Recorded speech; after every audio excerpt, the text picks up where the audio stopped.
ಆಮದು ಮಾಡಿಕೊಂಡ ಸಿಹಿ ತಿಂಡಿ ಪರಿಶೀಲನೆ. ನಗರ ಪೊಲೀಸ್ ಆಯುಕ್ತ ದಯಾನಂದ ಅವರು ಆಮದುಕೊಂಡ 1 ಕೋಟಿಗೂ ಅಧಿಕ ಬೆಲೆಯ ಸಿಹಿ ಪದಾರ್ಥಗಳನ್ನು ಸಿಸಿಬಿ ಪೊಲೀಸರು ವಶಪಡಿಸಿಕೊಂಡಿದ್ದು ಅವುಗಳನ್ನು ವೀಕ್ಷಿಸಿ ಮಾಹಿತಿ ನೀಡಿದರು.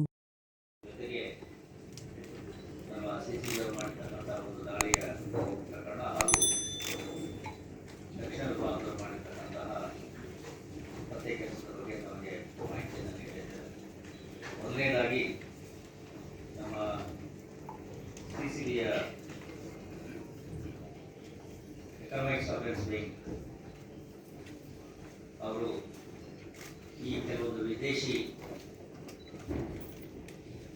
ಸಾಮಗ್ರಿಗಳನ್ನು, ಪ್ರಮುಖವಾಗಿ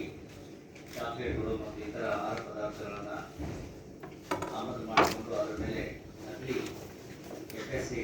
FSSAI ಅಂದರೆ food safety and standards authority of India ಅವರ ಸ್ಟಿಕ್ಕರ್ಗಳನ್ನು ಹಾಕಿ ಈ ಆಹಾರ ಪದಾರ್ಥಗಳನ್ನು, ಚಾಕ್ಲೇಟ್ ಮತ್ತು ಬಿಸ್ಕೆಟ್ ಮತ್ತು ಪಾನೀಯಗಳುಗಳನ್ನೆಲ್ಲ ಡಿಸ್ಟ್ರಿಬ್ಯೂಟ್ ಮಾಡ್ತಾ ಇರ್ತಕ್ಕಂಥ ಒಬ್ಬ ವ್ಯಕ್ತಿಯನ್ನು ಬಂಧಿಸಿ ಆತನ ಗೋಡಂಬಿಯನ್ನು ಕೈಗೊಂಡು ಸುಧಾಮನಗರದಲ್ಲಿರ್ತಕ್ಕಂಥ ಗೋಡಂಬಿ ಗಾಡಿಯನ್ನು ಒಟ್ಟು 1 ಕೋಟಿಗೂ ಹೆಚ್ಚು ಮೌಲ್ಯದ ಈ ವಿದೇಶಿ ಕಂಪನಿಗಳ ವಿವಿಧ ಬ್ರ್ಯಾಂಡ್ನ ಐಟಮ್ಗಳನ್ನು